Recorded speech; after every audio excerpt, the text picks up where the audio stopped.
Hey boys, welcome back to some more NRL Supercoach 2022 Supercoach discussion. We're going to be talking about the halfbacks. Very, very crucial position, although it's a position that's probably dominated by one man, and that is Nathan Cleary. But first off, let's just quickly go through the cheapies to begin with, as probably most people know. As you can see though, the second rowers I've gone with at the moment, like I said, this is pending changes. I've gone pretty stacked. I mean, some cheaper guys, like, you know, all three of my starters aren't 600 plus, but I've also got Cotter and Carrigan as reserves. So it's probably a little bit more pricey than usual, but there's so many more. Like I could talk about the second rows for longer. But like Ola Kawatu and Kikau and even Martin, I'm so tempted by. So it's gonna be tough to nail down this 6 second row position. But that's not what we're talking about. We're talking about the halfbacks. So the cheapies, Ezra Mem, an absolute star. Like, oh man, this kid can play, but I don't see him. I don't know. I think a partnership of Reynolds and Kelly is going to do some good work. And honestly, Kelly was one of our best players last year, so I just don't see them dropping Kelly for Mam. I think Mam he's a player. He is a player, but I don't think he's the best cheapie option, unless there's an injury there, obviously. And then the other two guys are, well, I guess Jaden Nikorima, but he's not going to play many games. Corey Pakes, maybe if Turpin gets injured and Pakes plays starter, potentially, but that relies on an injury. The main guys here, Lachlan, Ilias, and Blake Taft. So out of these guys, I mean, as you can see, 50% of people have Ilias, so unsurprising, he's got that starting halfback spot. He's a good kid coming through, like he's got a lot of talent, and you know, potentially he has a couple of stinkers. Blake Taft obviously is starting at fullback with Mitchell out. If Taft plays extremely well, Ilias doesn't perform too flash hot, then maybe when Mitchell comes back, Taft takes that halfback spot. But I think you got to go Ilias, because I mean he's the one that got the spot. And it'd be pretty rough for him to be dropped after a few games. So I think the Taft is a bit of a trap to pick up. He could score some good points. He could definitely score some decent points at fullback for a couple of weeks. But if Ilias doesn't have a shocker and there's not like an injury to another half or anything else happens, I can't see him taking the spot. So I think Ilias is the man for the job. Let's go through the other options, which is, so Nathan Cleary averaged 108, which is just, it's obscene. I mean, we'll talk about the fullbacks later, but I mean, Turbo averaging almost 150 is just even more ridiculous, but 108 is nuts. It's nuts. I can't go Cleary to start with. I do think he will be the best halfback to end the Supercoach season, but you just I cannot start Cleary. I just think it's too much money, and it's just going to make the rest of the team so much weaker. Now, don't get me wrong. There is definitely an argument to starting a gun like Cleary, because it's such an easy captaincy option. Even though I still think I'm going to have good options with like Tedesco and Papenhuyzen, well, we'll talk about in the fullbacks, but the drawback is like, because you can look at it like stats wise, right? Like you go Cleary, and let's say he scores 100, right? He goes big, he scores 100, but you picked up like a Jerome Hughes, right? And Hughes goes and he gets 75. If you look at it like that, obviously, wow, he's got 100, that's way more. It's really not when you think about it. Like, it's 25 points less. But then if you factor in, okay, if you go Cleary 950, obviously you're going to captain him, right? surely. So if he goes 100 plus, then you're doubling what he gets, which potentially can give you a big lead on people that didn't go the standout. But I think there's other. I do think there's some very good captaincy options without Cleary. That, and also the other factor is that he is coming back from his shoulder injury. I saw on Twitter that apparently there's rumors that he's going to be out for the first couple of rounds potentially now. I don't know if that's true, but I don't know. I can't fit Cleary in. It's just too much. It's too much. It's going to be tough watching the Panthers if he absolutely carves it up and, and continues getting hundreds. It'll be a nightmare. But hopefully that doesn't happen. Next off the list, Daly Cherry Evans. Don't get me wrong. He was great last year, and he wasn't even goal kicking. I think Garrick pretty much played the whole season and obviously with a goal kick. So Cherry Evans averaged 80 without goal kicking. That's pretty ridiculous and very, very good. And it's a strong Manly team. Like, a team with Tom, like, you sort of want a lot of Manly players, right? You want those Manly players to capitalize on Tom's good work. Because obviously he's going to score well, but you want guys around him because he gets a lot of try assists. Cherry Evans just has to pass one out the back. Tommy goes through and scores. That's a try assist, line break assist to DCE. So I don't mind DCE. I don't think I'm going to go him.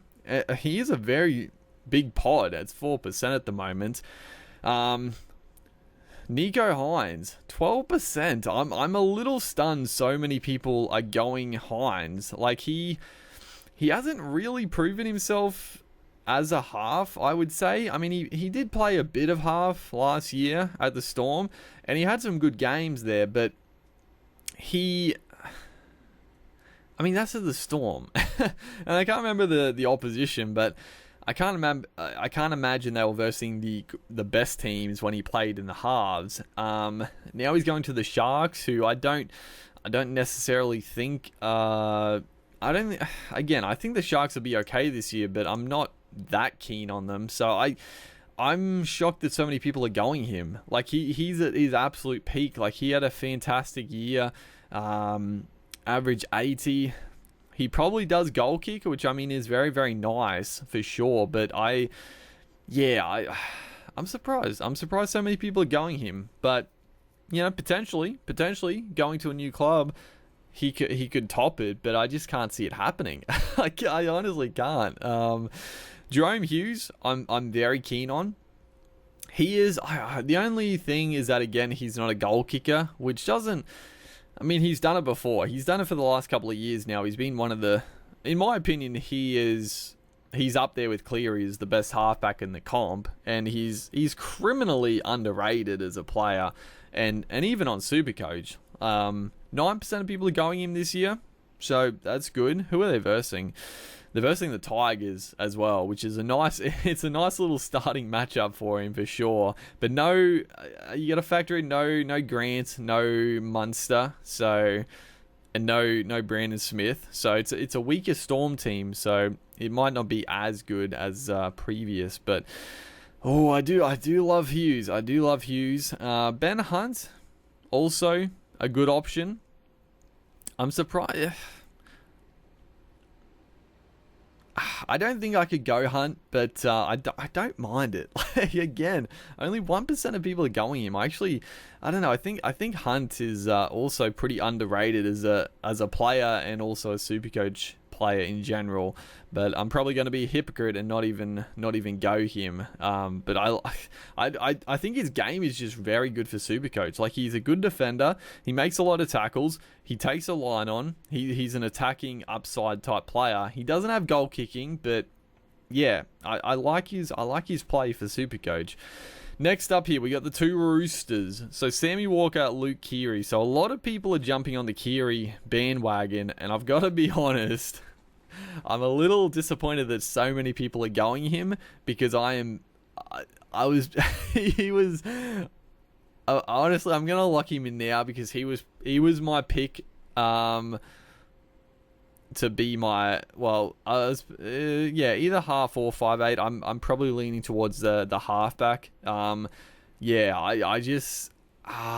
mean, again, he averaged 75. He only played the 3 games, so you can't really look too much into that. But I mean, I just think the Roosters are going to score well, and Cleary just has a hand in every attacking raid they do. Like, honestly, as much as I don't like the Roosters, but I do love Luke Cleary, and I was very sad when he got injured last year, because I love watching the Roosters play. I love watching them play. I love watching Cleary play. He literally gets involved in everything. He's the best. Well, him and probably Cody Walker are the best at like attacking a blindside. You'll just see him dart around, get the numbers for the blindside, and just attack where there's space. Like he just has his hand on everything. So I'm keen on the Cleary pickup. I think he's gonna have a big year. Hopefully, injury-free, concussion-free, all that sort of stuff. Sammy Walker, I was tempted with Walker as well, but I just feel like with Cleary there, Walker can play more of that, just more of sort of a typical halfback. Like they're similar players, honestly. Like, they're very off the cusp. They play attacking footy, but I feel like they both don't need to do that, and I feel like Cleary is going to be the man to do it, and Walker's probably just going to play, just back a little bit. Last year he had some big scores, having to do it all, but this year he's not. So I don't think I could go Walker. I was tempted when I saw the price, but I don't think I could do it. As we go down the list here, Mitchell Moses burned me last year. Just didn't. I talked him up. I think in like one of my first teams, I talked him up as being one of the top halfbacks, and he let me down big time. So yeah, that's a shame. I mean, he still averaged like almost 60. It's not too bad, but not good enough. Toby Sexton is a guy I'm also pretty keen on. I don't think I could. I don't think I'm going to go him. I just don't trust that he's going to score as well as he did in his first 4 games, and I can't really. I don't think I can really afford to be spending that much money in the halfback department, because yeah, if you're not going Cleary, then I think going a bit cheaper is just nice. So I think I am going to just go Cleary and the cheapie of Ilias, but Sexton is also a very good pickup in my mind. I'll talk more about Sean Johnson in the 5'8". As we go down here, Braden Trindle. He's a guy on a few people's radars. I think he's only 1% owned, and the average is a little deceiving, because he played a lot off the bench last year from memory. So he's probably front runner to partner Nico Hines in the halves, and he's got the Supercoach game. Again, he's a big body, he makes his tackles, he's got a good base rate, and he takes the line on. Like, I like his Supercoach output. So yeah, I don't mind Trindle. Again, I'd probably rather Cleary for the extra 100k, but I think Trindle's not a bad little shout as a smoky. As we go down the list, any other cheaper options? Nothing really standing out here too much. I would say the only guy here, Chanel Harris-Tavita. He's a good player. He's a very good player, and I don't know what the Warriors are going to do, but in my mind, him and Johnson are the best halves partners, and I think they will work really well together. Again, he only played the 11 matches. He was out quite a bit with injury. But he scored. He's had some big Supercoach scores. Like, I think at some point last year he was talked about as one of the better choices. So I'm keeping my eye. I'm definitely keeping my eye on Harris-Tavita to see team lists, to see if he does get that spot. I don't know if I could go him even if he does, because of, he's not quite a cheapie. I mean, maybe instead of going Ilias, you could go like Harris-Tavita. spend that extra 100k. But yeah, it's a bit of a tough ask, because you just want some price rises out of your cheapies. You might not even play Harris Tavita in your 17, so yeah, it's a wait and see. But I think at the moment, Ilias definitely has my halfback spot. So that's how the team is looking so far. We'll move on to the 5/8s in the next video. Hopefully you guys are enjoying the Supercoach content. Always love making it. Make sure to like and comment, and I'll see you guys in the next one.